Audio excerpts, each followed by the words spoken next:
Getting a new blazer today. Is there a Men's Warehouse We're around live. here? What's that? We're live. Go. What? Go. We're live. Play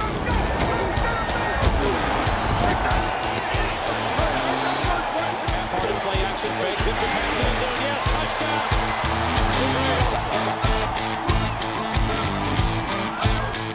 Let's do it. Hi, and welcome to Geno's Picks. And here's hoping you got so drunk after Daddy opened at 3-0 last week, you passed out before Sunday night's game. When the Eagles won, right, Talib? I turned it off on 4th and 3. The Eagles won and covered, right? No, because they don't give a fuck about my money. Tackle the fucking... I lost the next two games, and I finished at 3-2 to bring my record to an even 500, but a closer look reveals that two of those wins are my Cat 6, who is a perfect 2-0 and a perfect 1,000, while their actual daddy is 3 and 5 for 38%. So just call me Caitlyn Jenner, because you only have yourself to blame if you forget I have a pussy. All right. Let's get to the picks, and that's a joke. She doesn't have a pussy, right? She kept her dick. Let's dance. I remember the joke in this one. It's a think piece. The Rams are giving 3 to the Browns in Cleveland. You really think this is going to be a close game? You have the LA Rams, who are now 2-0 after proving they don't need any late calls to beat the New Orleans Saints, against the Browns, whose only win came against the QB who got called up to play that day in Luke Falk. Not to be confused with Peter Falk, although I'm sure that's an easy mistake to make, considering he looked like he was playing with one good eye. Oh, and one more thing, ma'am. Ha ha! Larry got it first. Despite the fact that everyone was calling for Todd Gurley II, why do you guys do this? Todd Gurley II, Todd Gurley III. You should only be allowed to wear that on your jersey if you can find your father and grandfather and have them in the stadium. Not important. They were calling for Todd Gurley II to change his name to Todd Gurley Man. After reports all offseason, yeah, it was cute. Thank you, Talib. After all offseason reports that he was too fragile, but he proved the only thing girly about him, and you know what I'm saying here, Stacy, is how big of a load he can carry. Didn't mean to bring up your prom, Pressman. Gurley is just fine, leading the Rams in rushing both weeks and averaging 5.3 yards every time that girl gets his balls on the hands. Hands on the ball. And one more thing, when I'm gambling my money, I think I feel safer betting it on a head coach who just led his team to a Super Bowl in just his second season. Because here's where smart football information comes from. A guy named McVay. You want to know where you can expect to hear half-ass chatter from fucking Kitchens, bitches? Their head coach is Todd Kitchens. Take a note, Stace. Take the Rams and lay the 3 on the road.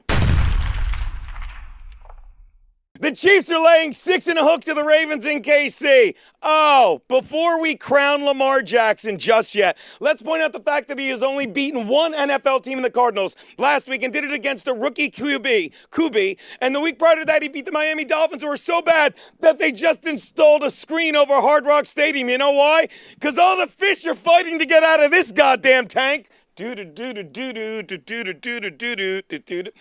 Lamar and the Ravens have yet to face the Chiefs, and I have a pretty good feeling they are not ready for what the Chiefs have in store. And while Lamar's put up some pretty gaudy numbers against defenses that are exhausted from being on the field 45 minutes a day, he has yet to face a team that is playing with the lead and pinning their ears back. That's twice I brought up your prom, Stacy. Pinning their ears back. I called her a whore. Pinning their ears back and bringing the house. Take the Chiefs and lay the near TD.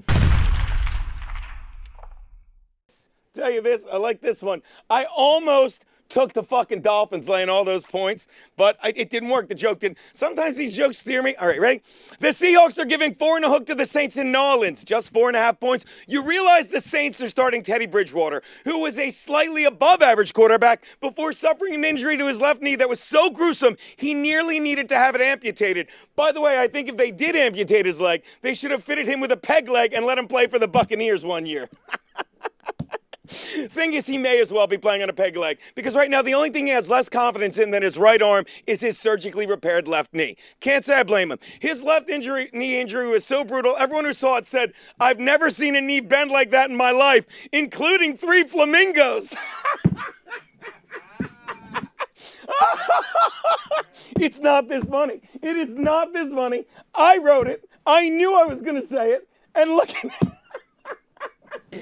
I'm going to explain the joke. Flamingos, they're... The good news is that Bridgewater won't be in very long before they hand the ball off to Taysom Hill, who will be able to hand the ball off to Alvin Kamara in space and keep this game within a field goal. Believe it or not, I'm taking the Saints and the 4.5 I be getting. All right.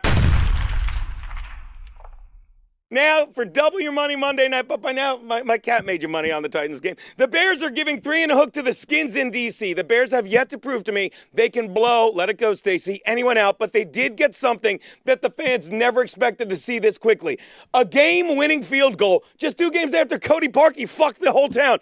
Kicker Eddie Pinheiro not only kicked a clutch game winner 53 yards as time expired against Denver for the second time, but they put a second back this past Sunday, but he is now a perfect 4 for 4 on field goals attempts with a pair of them coming from 50-plus yards, already doubling the number Cody Parkey hit last year. Of course, they only attempted 2 all season with Parkey from that far out. You know why? You'll take my side on this, because the only thing less reliable in Chicago last year than Cody Parkey was Jussie Smollett. And let me tell you, neither one of them was very good at going straight. Because he's a lying faggot. Get this soundbite. Jussie Smollett is a lying faggot, okay? Pinheiro gives this offense a lot more confidence, and suddenly, when you have a field goal in your back pocket, you play a lot looser. Again, Stacey, and you come up with 7. Take the Bears, lay the 3 and a hook. Did you know 3 of the people looking at the video were flamingos? It's not funny. Oh, fuck you.